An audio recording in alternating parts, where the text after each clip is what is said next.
Overlord Volume 1 Chapter 3 Battle of Karn Village Part 1 The dressing room adjoining Momonga's suite was a chaotic mess of items, with hardly any place to put one's feet. There were items like capes, with which Momonga could equip himself, and suits of full plate armor, which he could not use at all. In addition to armor and other protectives, there were weapons ranging from magic staves to great swords. This was truly an assortment of gear. Players could produce a nearly infinite variety of original magic items in Yggdrasil. Defeated monsters dropped data crystals, which formed a magic item when they were set into an item skin. Therefore, people would immediately buy item skins that they liked. That was the reason for this room's state. Momonga picked out a greatsword from the weapons in the room. Freed from its sheath, the silvery blade sparkled in the light. The runes carved into the blade's body sparkled as well, etching themselves into any onlooker's eyes. Momonga swung the greatsword around. It was as light as a feather. Of course, this was not because the blade was light, but because Momonga was very strong. Momonga was a mage and his spellcasting stats were very high, but his physical stats were lower in comparison. Still, the strength he had gained from reaching level 100 was not an inconsiderable figure. If he encountered weak monsters, he could easily pulverize them with his staff. Momonga slowly took a fighting stance, and then a loud sound of metallic clanging ran through the room. The sword he had been holding a moment ago was now on the ground. The maid standing by in the room immediately picked up the greatsword and handed it to Momonga. However, Momonga did not pick it up, but looked at his empty hands. That was it. That was what confused Momonga. Although the realistic NPCs made him think he was no longer in a game, the annoying sensation that bound his body made him feel otherwise. In Yggdrasil, Momonga had no levels in warrior classes, and so he should not have been able to use a greatsword. However, if this new world was reality, it only made sense that he should have been able to wield it. Momonga shook his head and decided not to think about it. After all, he would not be able to find the answer no matter how much he pondered. Tidy this up. After Momonga directed the maid to clean up, he turned to look at the mirror that almost covered the entire wall. What he saw was a clothed skeleton. He should have been afraid after seeing what his body had become, but Momonga was unmoved. Indeed, it even felt natural to be that way. There was another reason for this, besides being used to this look from his time in Yggdrasil. That reason was that his mind had been changed, along with his body. The first sign of that was the fact that whenever he felt an intense surge in his emotions, he would immediately calm down, as though something was suppressing it. Another thing was that he could not feel thirst, hunger, or fatigue. There might have been something resembling lust, but he had felt no excitement even when he was caressing Albedo's soft breasts. A terrible sense of loss filled Momonga, and he instinctively glanced down to his waist. Could it be, it vanished because I never used it? However, his small voice and the sense of loss vanished as he spoke. Therefore, Momonga concluded that these changes, in particular the mental changes, were part of the undead immunity to mind-affecting effects. Right now, he possessed an undead body and mind, but there were some remnants of his humanity left. Therefore, even when he experienced emotions, if they surged to a peak, they would be immediately suppressed. If he continued on like this, he might end up losing all his emotions in the future. Of course, even if that happened, it would hardly be a big deal, because no matter how this world turned out or what happened to his body, his will was still his own. In addition, the NPCs like Shaltir and so on would be by his side. Perhaps worrying about becoming undead was premature. Create greater item. Once Momonga cast the spell, his body was sheathed in a suit of engraved full-plate armor. It glowed darkly, and its surface was covered in gold and silver patterns. It looked very expensive. He moved around in it to see how it felt. Although it was somewhat restrictive, he was not immobilized. In addition, the armor fit his body very well, which was quite unexpected considering the gaps between his bare-boned body and the armor. It would seem that he could use magic-generated items, just like in Yggdrasil. As Momonga silently applauded the wonders of magic, he peeked at himself in the mirror from between the gaps of his closed helm. A dashing warrior looked back at him, nothing at all like a magician. Momonga nodded in satisfaction, and gulped in his non-existent throat. Right now, he understood how a child felt when he angered his parents. I will be stepping out for a while. The guards are ready for you, the maid reflexively replied. However, the truth was, he disliked them. On the first day, when the guards followed him around, he felt pressurized. On the second he was used to it, and then he felt like showing them off. And on the third day, Mamanga suppressed the urge to sigh. It was all too stiff and formal for him. The guards followed him everywhere he went, and whenever he met someone, they bowed to him. Maybe, if he could have walked around nonchalantly with his guards in tow, it would have been tolerable. But he could not do that, because he had to maintain the gravitas of the ruler of the great underground tomb of Nazareth at all times. He could not allow a moment of laxity to ruin his image, so his nerves were constantly on edge. This caused a lot of stress to the formerly human Mamanga. Even though his strong emotions were promptly suppressed, his mind felt like it was sizzling in a low flame all the time. And then there were the unbelievably beautiful women who plastered themselves to his side at all times, taking care of him in all ways. As a man, he was delighted by the attention, but the invasion of his personal space and his life was wearing him out as well. That stress was another relic of his humanity. In any case, it was not a good sign that he, the master of Nazareth, was being subjected to this emotional distress amidst these strange circumstances. It might lead to him making a poor decision in times of emergency. He needed to refresh himself. Mamanga's eyes went wide as he came to that decision. His expression did not change, of course, but the lights in his eyes burned brighter. No. There is no need for the guards to accompany me. I simply wish to walk by myself. Please wait and reconsider. If something happens to Mamanga-sama, we must become your shields. We cannot allow any harm to come to your person. The maids and the other vassals wanted nothing more than to protect their master even at the cost of their own lives. In that sense, Mamanga's request to go walking by himself, which completely disregarded their feelings, was a cruel one. However, it had been over 3 days since this abnormality occurred, roughly 73 hours. In this time, Mamanga had been desperately trying to maintain the stern facade of the ruler of the great underground tomb of Nazareth, but now he needed a rest. Therefore, even though he felt bad for them, Mamanga thought of an excuse and said, I have to do something in secret, and I will not allow anyone to follow me. A brief silence followed. Just as Mamanga was starting to feel that it was dragging on, the maid finally replied, Understood. Then, please be safe, Mamanga-sama. Mamanga's heart ached briefly as the maid ate it up hook, line, and sinker, but he brushed it aside. There should not be anything wrong with taking a short break and going outside to check out the surrounding scenery. Indeed, it was very important that he saw for himself whether they had indeed been transported to another world. The excuses were welling up because Mamanga was starting to feel that he had been too selfish. Mamanga waved away the guilt in his heart, and activated the ring of Ain Zulgaun. Diamond suit, diamond suit, diamond suit. His destination was a large hall. There were rows of narrow mortuary slabs on both sides of him, but there were no corpses on them now. The floor was polished limestone. Behind Mamanga was a flight of stairs leading down, and at their end was a set of double doors, through which one could access the first floor of the great underground tomb of Nazareth. The sconces in the walls had no torches. The only light came from the bluish-white moonlight streaming in from the outside.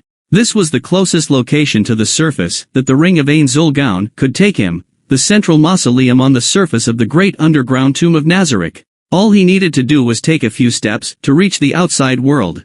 But despite the vast space before him, Mamanga could not take those steps. That was because of the thoroughly unexpected encounter before him. The silhouettes of heteromorphic beings loomed before him. There were 3 monsters in total. One of them looked like a fearsome demon. Fangs protruded from its mouth and its body was covered in scales. It had stout arms and sharp claws, as well as flaming wings and a snake-like tail.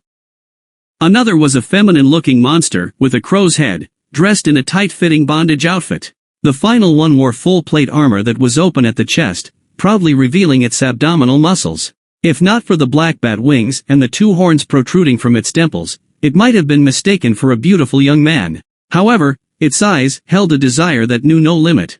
They were the evil lords of wrath, jealousy, lust, and greed, respectively. All the evil lords turned their attention to Mamanga, but they did not move, only watching with their unwavering gazes. The grim atmosphere weighed down on everyone present. They were all monsters around level 80 or so, and they should have been assigned to sentry duty around the infernal shrine where Demiurge lived, near the gate to the 8th floor. Shelter's undead minions should have been stationed in the upper floors to stand guard. So what were Demiurge's subordinates, his elite guards, doing in here? Behind them was one more figure. Mamanga had not noticed him until now, but it had been watching Mamanga from the beginning. Once he revealed himself, everything became clear. Demiurge. A surprised look appeared on the demon who had been addressed, by name, Demiurge. That look seemed to be saying, why would his master be here, or why would there be a mysterious monster here? Momonga decided to place his bet on a slim possibility, and advanced. If he stopped now, it would be a miracle if his true identity was not uncovered. In any event, his plan was to slowly move forward while staying near the wall, ignoring the monsters and walking past them. He was fully aware that their eyes were on him. However, Momonga suppressed his feelings of weakness with sheer willpower, held his chest high, and continued moving forward. Once they had gotten close enough to each other, all the demons simultaneously genuflected, bowing their heads to him. The one at their head was, of course, Demiurge. His neat movements were slick and elegant, as though he were a nobleman. Momonga-sama, may I ask why you have come here, without your escort, and dressed like this? The cat was out of the bag. Demiurge could be said to be the wisest being in the great tomb of Nazarick, so being seen through was inevitable. However, Momonga felt that the reason he had been seen through was because of the teleportation. Only one person in Nazarick possessed the ring of Ain Zulgaun that permitted its bearer to teleport freely through its halls, Momonga. Ah, it's complicated. Demiurge, you should know why I am wearing this. Demiurge's elegant face twisted in consternation. He took several breaths before answering, my deepest apologies for being unable to divine your fathomless intentions, Momonga-sama, call me Dark Warrior. Pardon me, Dark Warrior-sama? Demiurge seemed to have something to say, but Momonga tried his best to ignore it. Although it was a pretty embarrassing name, it made sense when one considered the names of other monsters in the game. The reason behind having Demiurge address him by a different name was quite simple. Although only Demiurge and his vassals were here at the moment, this place was an exit, and many underlings would be passing through here. Momonga simply did not want them to call him Momonga-sama, Momonga-sama, wherever he went. How much did Demiurge understand without knowing Momonga's thoughts? Just then, a look of enlightenment filled Demiurge's face. I see, so that's what's going. What's going on? Momonga stopped himself from speaking the words in his heart. As a mortal man, Momonga had no idea what conclusion that Demiurge, intelligent and cunning beyond measure, had come to after his ruminations. All he could do was hope that Demiurge realized his true intentions as his head was covered in non-existent cold sweat under his helmet. I believe I have some grasp on your profound schemes, no, Dark Warrior-sama. Truly, they are considerations that only the ruler of this domain would have taken into account. However, I cannot allow your noble self to proceed unaccompanied. I am aware that it may inconvenience you, but I hope that in your boundless mercy, you will permit one of us to escort you. It can't be helped. Very well, I will allow one person to travel with me. Demiurge smiled elegantly. My deepest thanks for humoring my selfish request, Dark Warrior-sama. Just call me Dark Warrior, you can dispense with the honorifics. How could I? To do so would be unforgivable. Of course, I can obey such an order while acting as a spy or performing special missions, but within the great tomb of Nazarick, how could anyone not show the respect due to yourself, Momonga-sama? No, Dark Warrior-sama. Demiurge's passionate monologue moved Momonga a little, and he could not help but nod in approval. He mused that being called Dark Warrior would lead people to mock him for having such a lame name, and he lamented picking that alias so casually. Forgive me for wasting your valuable time, Dark Warrior-sama. Then, you lot will wait here for orders, and explain to the others that I am on the move. Understood, Demiurge-sama. Well, it seems your subordinates approve as well. Then, Demiurge, let us be off. Momonga walked past the bowing Demiurge, who raised his head and followed his master. Diamond suit, diamond suit, diamond suit, why was why was Dark Warrior-sama dressed like that? I don't know, but there should be some reason for it. The remaining evil lords muttered to each other in confusion. After all, they had not seen through Momonga's disguise because he teleported here. Momonga had no idea of knowing this, but the denizens of the great tomb of Nazarick, or rather, all of Ain Zulgaun's servants radiated a certain aura that the servants could sense in order to determine whether a stranger was friend or foe. Within the guild, the aura of the 41 supreme beings that ruled Nazarick, now reduced to Momonga alone, was enough to tell them that the one before them was their absolute ruler. They could sense his mighty presence from a distance and they could not have mistaken Momonga for anyone else, even through his full plate armor. They would have seen through Momonga's disguise immediately, regardless of how he arrived. It was easy to differentiate his aura from the others in Nazarick. The doors to the first floor swung wide, and someone climbed the stairs. Judging by the aura that came from the stairs, the newcomer was a guardian. The evil lord saw the beautiful face of the guardian overseer, Albedo, rising from the steps. They went to one knee as they realized that they were in the presence of someone who was the equal of their master, Demiurge. To Albedo, the vassals kneeling before her was merely natural, and she paid them no heed as she looked around. Only after Albedo failed to find the person she was looking for did she turn back to the evil lords. She spoke without addressing anyone in particular. "I don't see Demiurge around. Where is he?"